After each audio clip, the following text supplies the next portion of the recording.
নমস্কার বন্ধুরা, আমি সুপ্রিয়া। তোমরা দেখছো সুপ্রিয়া লাইফস্টাইলে। সকল বন্ধুদেরকে জানাই স্বাগত। আজকে একটা রান্না আমি তোমাদের সাথে শেয়ার করতে এসেছি, সেটা হচ্ছে তেলকই। তা আজকে তোমাদেরকে আমি সেটাই দেখাবো, আর তোমরা কন্টিনিউ আমার ভিডিওটা দেখতে থাকো। কেউ স্কিপ না করে আমার ভিডিওটা কন্টিনিউ দেখতে থাকবে বন্ধুরা। তাই তোমাদের আজকে দেখাচ্ছি। এখানে আমি 4টে কই মাছ নিয়েছি। আমি এখানে কই মাছ নিয়েছি। এখানে পোস্ত, কাঁচা লঙ্কা বাটা, আদা রসুন বাটা, সর্ষে বাটা, টমেটো বাটা, এতে আছে পেঁয়াজ বাটা, আর যা যা উপকরণ লাগে একটু কালো জিরে, লঙ্কা, হলুদ, নুন, হালকা করে নুন হলুদ মাখিয়ে নেব।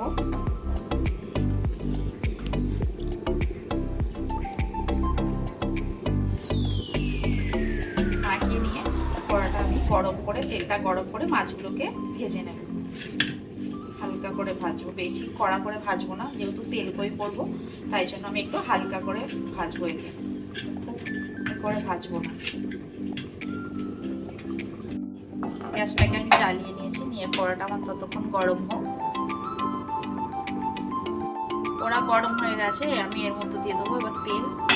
মাছগুলো ভাজার জন্য আমি কড়াতে তেল দিয়ে দিয়েছি। তেলটা একটু ভালো করে গরম করে নিতে হবে, নাহলে মাছগুলো ভালো ভাজবে না, কড়ার সাথে জড়িয়ে যাবে। জড়িয়ে গেলে এক একটা করে মাছ সব ভেঙে যাবে। তাই ভালো করে একটু গরম করে নিতে হবে তেলটা দিয়ে।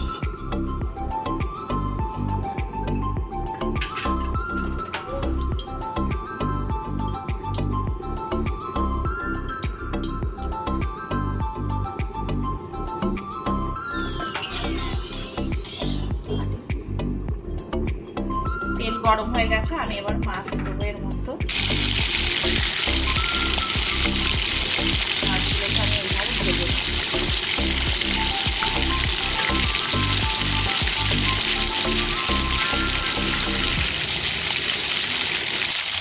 দেখো বন্ধুরা, আমার মাছগুলোকে আমি এরকম করে হালকা করে ভেজে নিয়েছি।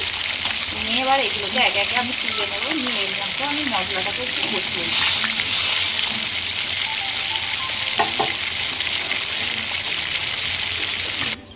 আমি এর মধ্যে ফোড়নের জন্য শুকনো লঙ্কাটা ফোড়ন দিয়ে দিলাম। একটু দেবো কালো জিরে, একটু আমি কালো জিরে দেবো।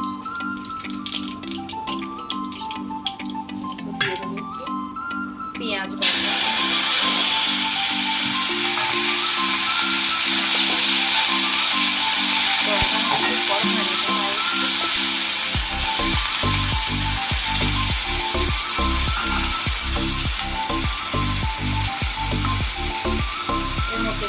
আদা রসুন বাটা। যেহেতু এটা তেল কই, তাই একটু তেলটা বেশি লাগবে এই রান্নাতে। আমি আরেকটু তেল দিয়ে দিই।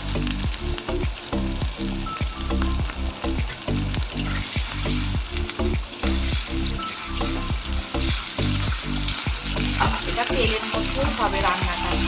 জল খুব অল্প পরিমাণ থাকে, তেলের পরিমাণটা একটু বেশি থাকে।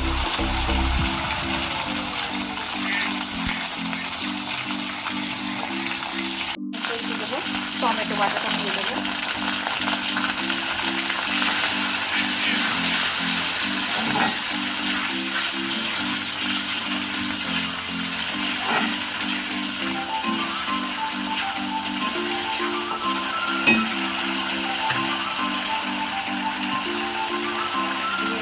মশলাটা দেবো,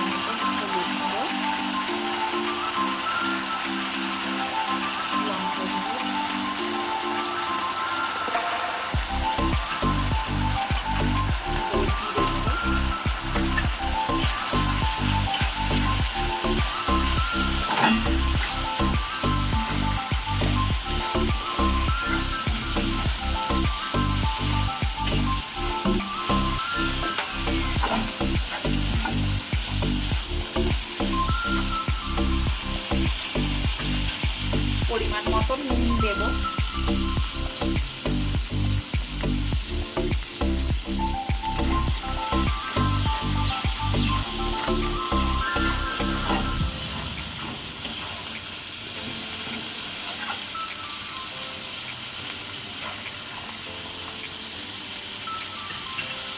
আর একটু দিয়ে দেবো। আর একটু তেল দিয়ে দিলাম আমি, দিয়ে মশলাটাকে একটু ভালো করে কষিয়ে নেব।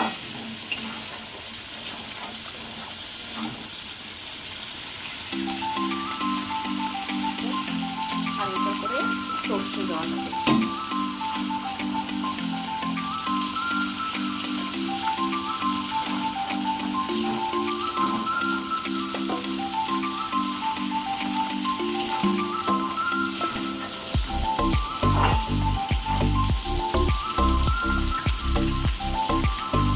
মশলাটা আমার কষানো হয়ে গেছে, এবার আমি একদম অল্প করে একটু জল দেব।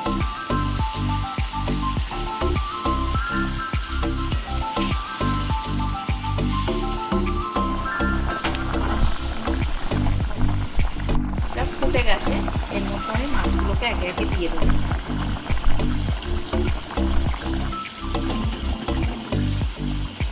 আমি একটু আস্তে করে গ্যাসটা দিচ্ছি।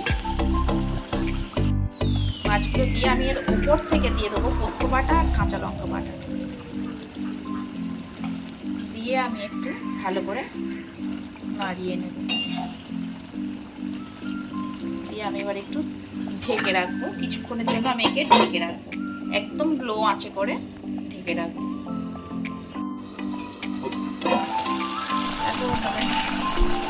আমার তেলকই হয়ে গেছে, এবার আমি এটাকে ঢেলে নেবো। দেখো বন্ধুরা, তরকারিটা শুধু তেলেই হয়েছে, তেল চারিদিকে তেল আর তেল, তোমরা দেখি না তরকারিটা কত সুন্দর হয়েছে। এবার আমি একে ঢেলে নেব। তেলকই রান্না আমার হয়ে গেছে। ভিডিওটা আজ এই পর্যন্তই। বন্ধুরা, তোমাদের যদি ভালো লেগে থাকে আমার রান্না, লাইক, কমেন্ট অ্যান্ড শেয়ার করে দিও। সাবস্ক্রাইব করতে ভুলো না কিন্তু। টাটা।